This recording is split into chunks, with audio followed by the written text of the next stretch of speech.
बोलो गुरु गोरक्षनाथ जी महाराज की जय। बाबा आनंदनाथ जी महाराज की जय। बाबा मस्तनाथ जी महाराज की जय।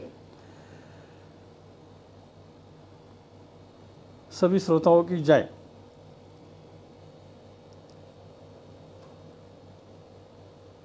अभी ये श्रावण महीना चल रहा है, आपको अगर कोई बात है तो पूछ लो। जी गुरु जी, कुछ जिज्ञासाएं लेके आज की श्रृंखला में हम लोग उपस्थित हुए हैं आपके सामने। पहली जिज्ञासा जो कई सारे आपके भक्तों और प्रेमी जनों की तरफ से भी आई है कि कल श्रावण मास का सोमवार है, पूर्णिमा तिथि भी है, तो कल के विशेष और पावन समय में ऐसा क्या अनुष्ठान किया जाए, क्या जप तप ध्यान किया जाए जिससे कल के समय का सदुपयोग किया जा सके और कुछ प्राप्ति भी हो। देखो, ये जो अपने हिंदू संस्कृति के अनुसार श्रावण महीना तथा ये चातुर्मास, ये भक्ति योग के लिए सबसे श्रेष्ठ है। हर व्यक्ति इस श्रावण महीने में या इस चातुर्मास में अपने आत्मा से परमात्मा से जुड़ सकता है। इसलिए ये श्रावण महीना भक्ति योग में, जैसे भक्ति योग जैसे भगवान राम ने इसको बताया था सबरी को, नवविधा भक्ति, उसी प्रकार ये नवविधा भक्ति के अनुसार आम व्यक्ति भी उसको भक्ति कर सकता है। सभी देवी देवताओं की भक्ति इस महीने में आप कर सकते हैं। विशेषता भगवान शिव, भगवान शिव को इसलिए कि वो भोला है, थोड़ी सी भक्ति में भी वो प्रसन्न हो जाते हैं और वो आशीर्वाद दे देते हैं, हो सकते हैं अपनी अपेक्षाओं की पूर्ति भी कर देते हैं। इसलिए भोला को सबसे प्रिय भोला है। और जो व्यक्ति स्वयं भोला है, जो व्यक्ति स्वयं भोला है, भोला का मतलब निरागस, छोटे बच्चे जैसा, उसके अंदर भोला आ जाता है। ये तो सीधी बात है। कहने का मेरा अर्थ यह है कि तुम भक्ति बिल्कुल निस्वार्थ करो, कुछ मांगो मत, क्योंकि जो हमें जन्म से लेके मृत्यु तक जो कुछ भी दिया है ये उसी का दिया हुआ है। हम उसमें और कुछ मांग ले तो अतिशक्ति है वो। भगवान ने, परमात्मा ने हमें जो दिया है वो हमारे हिसाब से सही है। बस हमें जो दिया है उसको हमें जानना है, परमात्मा ने हमें क्या दिया है, और जो दिया है उसमें संतुष्ट होकर रहना है। वही भोला है, वही भोला स्वभाव है।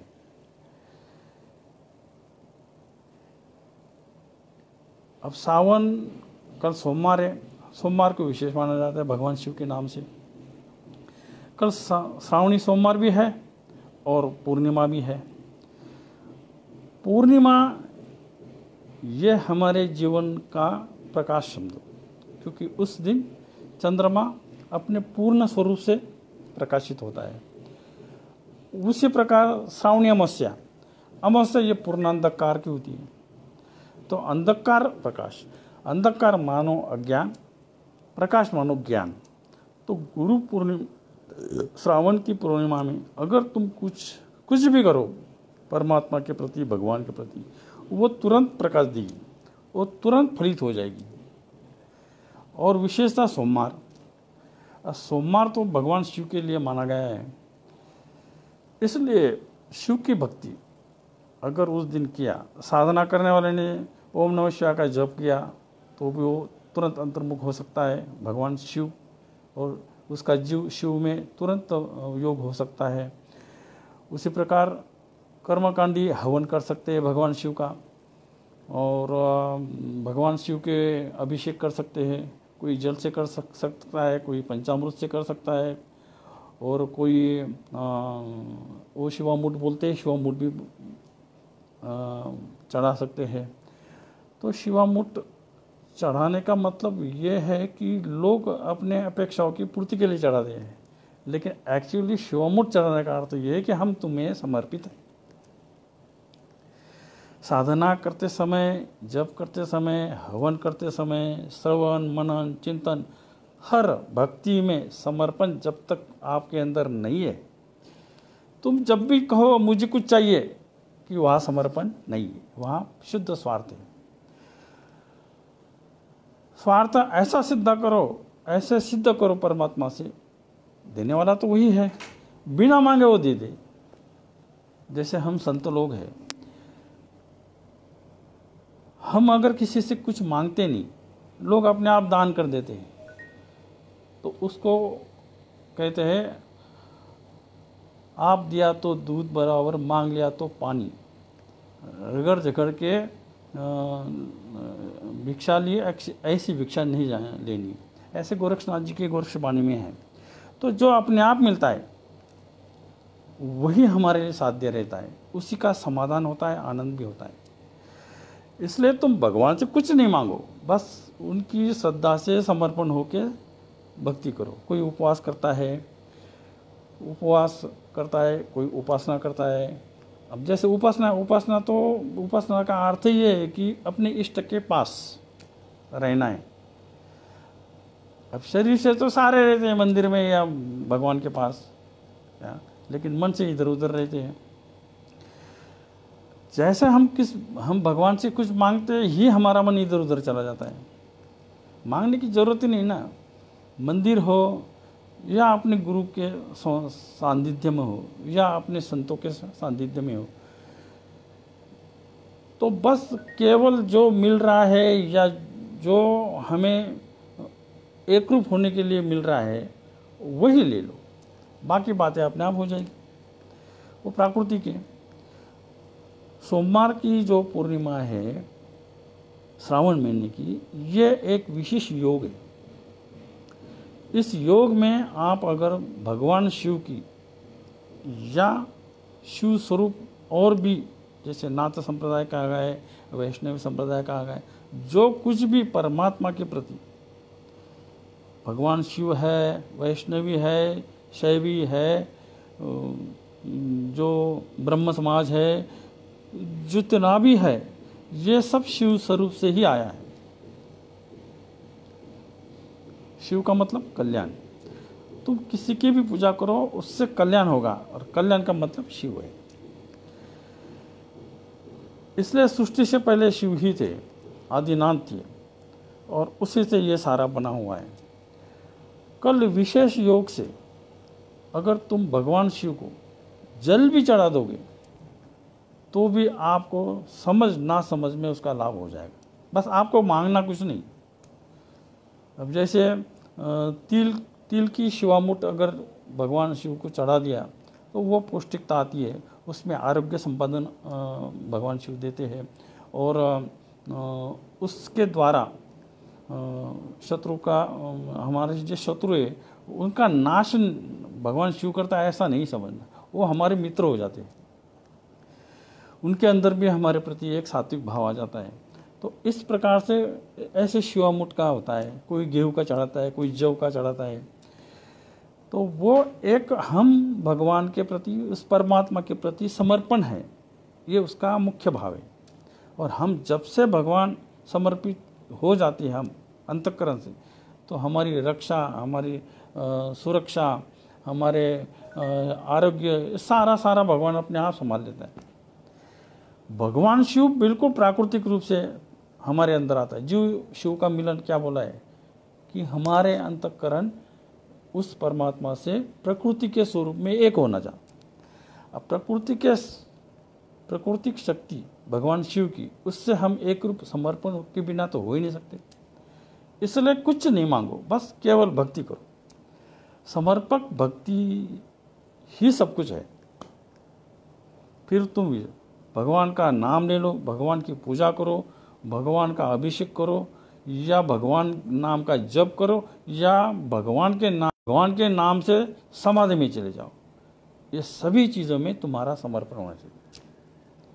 यही बात गुरु शिष्य में आती है।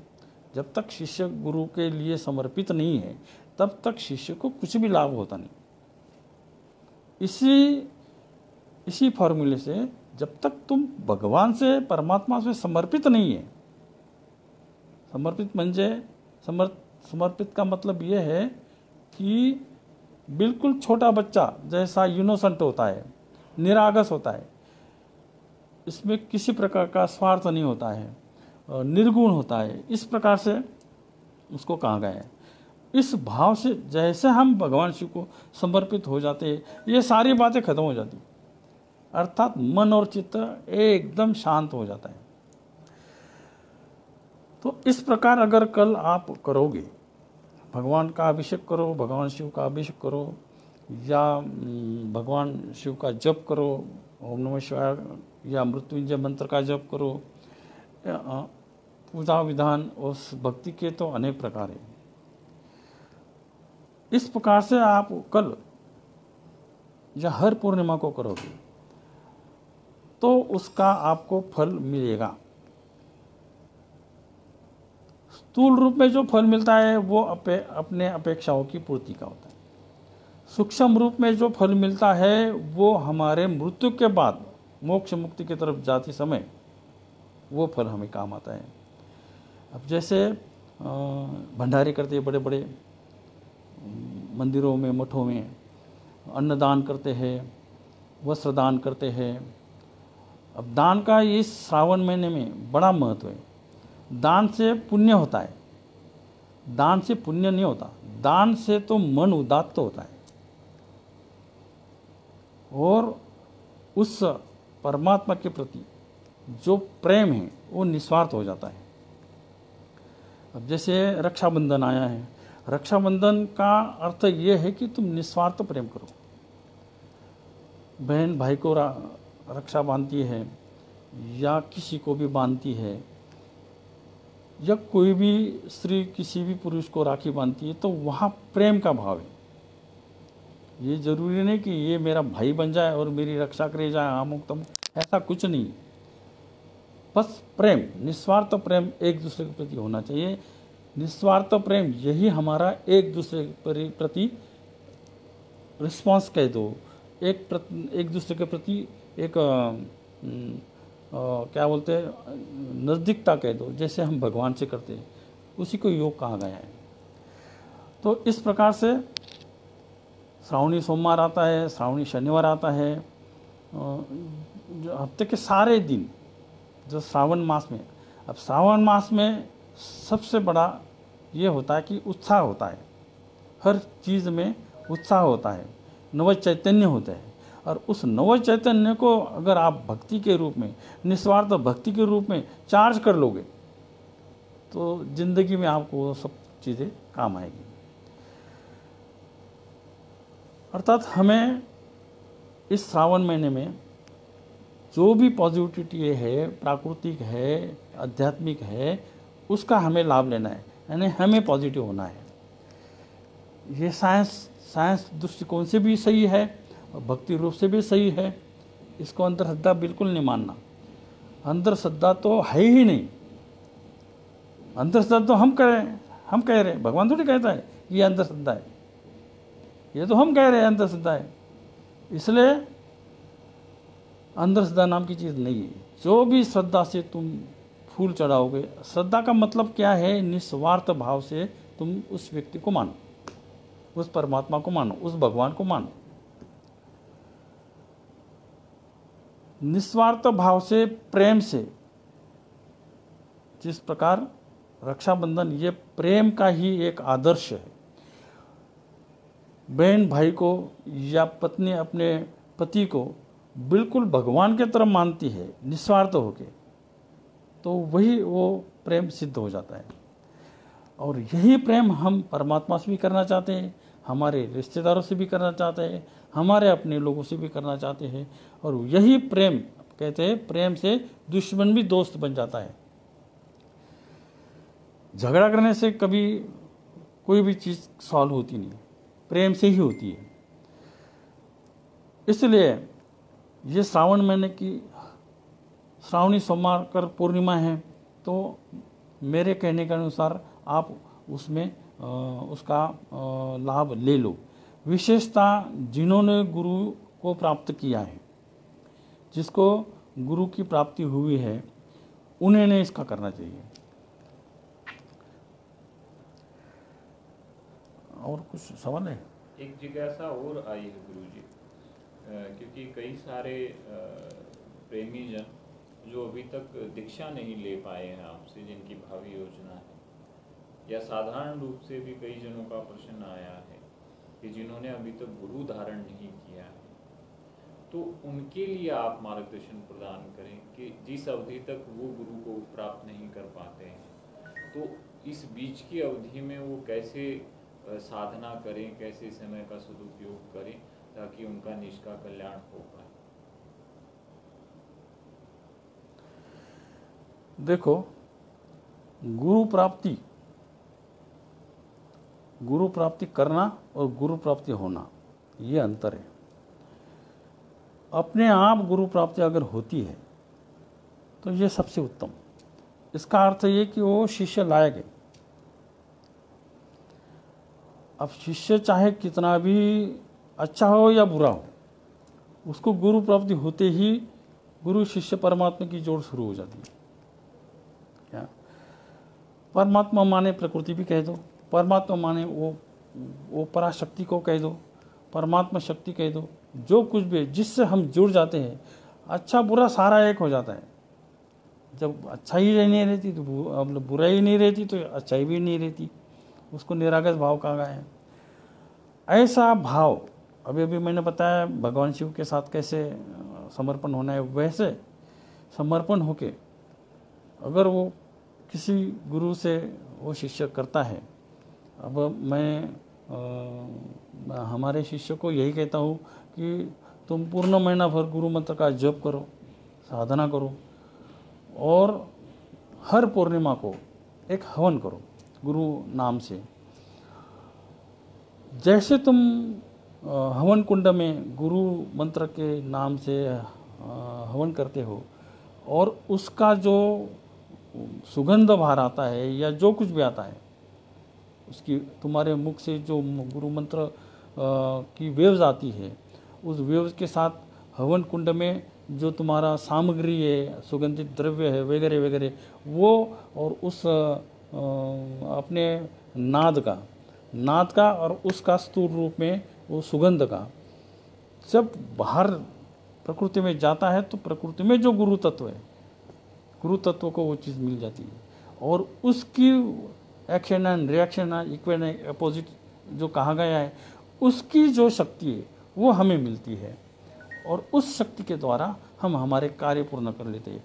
फिर वो कार्य संसारिक असो, आध्यात्मिक असो या मोक्ष मुक्ति के असो, वो सिद्ध हो जाती है। इसलिए जिनको जिनको गुरु प्राप्ति हुई है, उनको हमने ये बता दिया है। अब रही बात जिनको गुरु प्राप्ति नहीं है, अब जो लीव पे हमारी बात सुन रहे हैं, या जो भागवत कथा होती है, ये कथाकार होते हैं, मार्गदर्शन करने वाले होते हैं, जो कुछ भी है, उनके मार्गदर्शन से भी वो करते हैं। जैसे शबरी को भगवान श्री राम ने नवविधा भक्ति का उपदेश दिया था, तो भगवान राम कोई गुरु नहीं थे। जैसे हनुमान जी के गुरु थे भगवान राम, वैसे शबरी के तो गुरु नहीं थे, लेकिन उसने ऐसी भक्ति की तो वो खुद राम वहाँ चले गए और उपदेश दिया गुरु रूप में, और उसी समय वो मुक्ति की तरफ चली गई।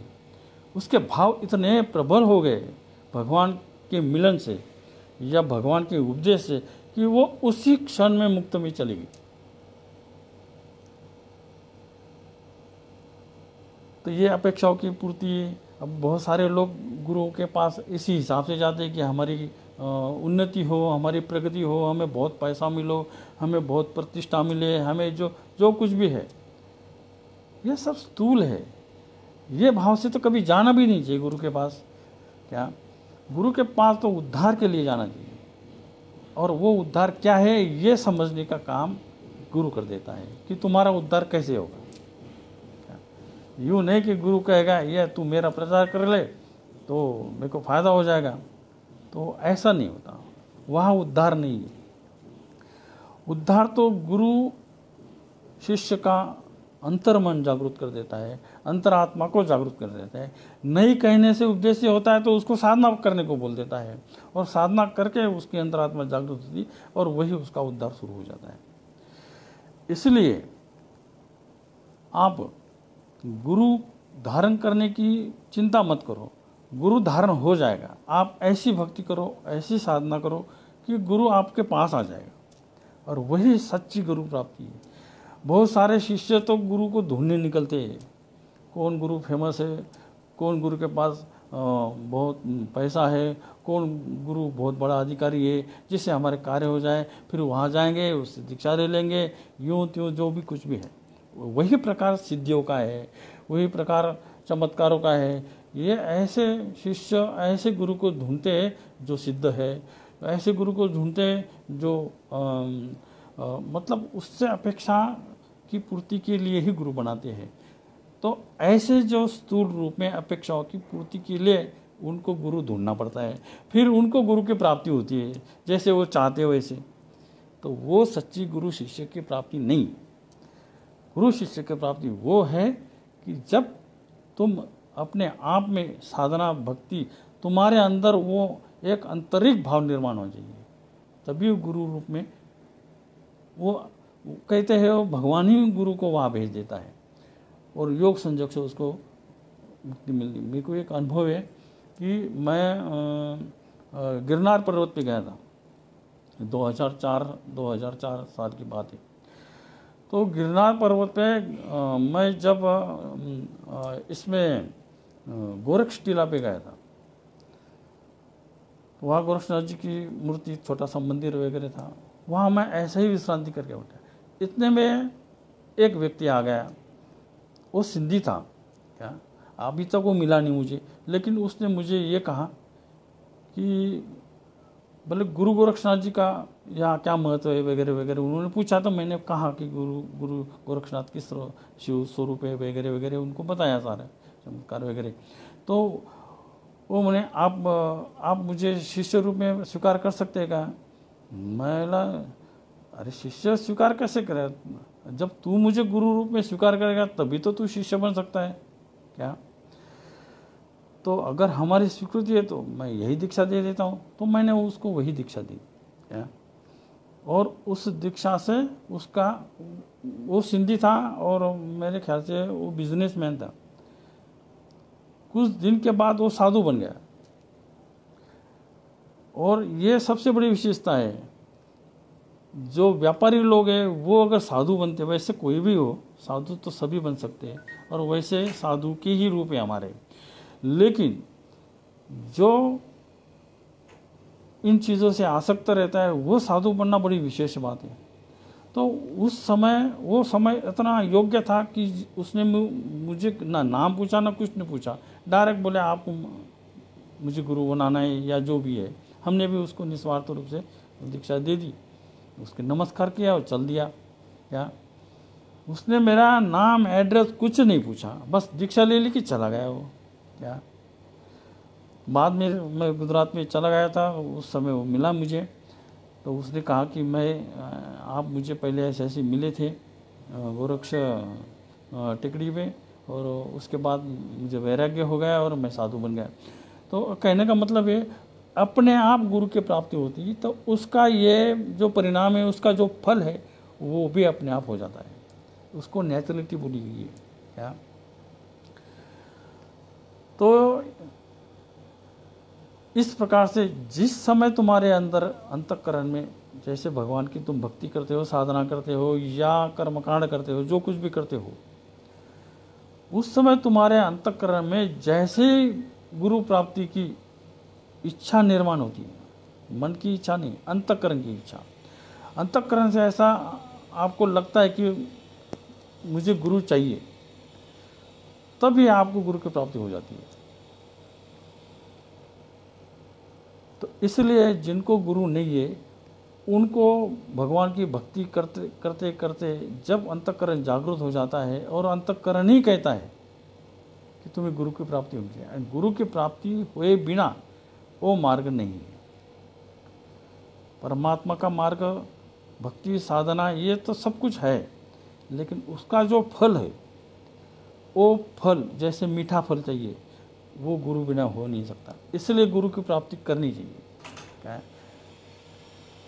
अब जैसे गाड़ी का ड्राइवर है, उसको उस्ताद मिलता है तभी तो वो गाड़ी चला सकता है। उसी प्रकार हमारे जीवन की जन्म से मृत्यु तक गाड़ी चलानी है और हमें आखिर में मुक्त होना है, इसलिए उस्ताद होना चाहिए। इसलिए गुरु की प्राप्ति होना अत्यावश्यक है। और ये भी है, मैं बताता हूँ, प्रकृति में ये भी एक अनुरोध है कि जो जिस रूप में गुरु चाहता है उसको उसी रूप में मिलता है। जिसको गाड़ी सीखनी है उसको वही ड्राइवर मिलेगा। क्या? जिसको भगवान की भक्ति करनी है उसको भक्ति रूप ही गुरु मिलेगा। जिसको ज्ञान की उपलब्धि चाहिए उसको ज्ञान गुरु ही मिलेगा। जिसको अपेक्षाओं की पूर्ति, कर्म कांड, तंत्र मंत्र का गुरु चाहिए उसको वही गुरु मिलेगा। ये प्राकृतिक का योग कहा गया है।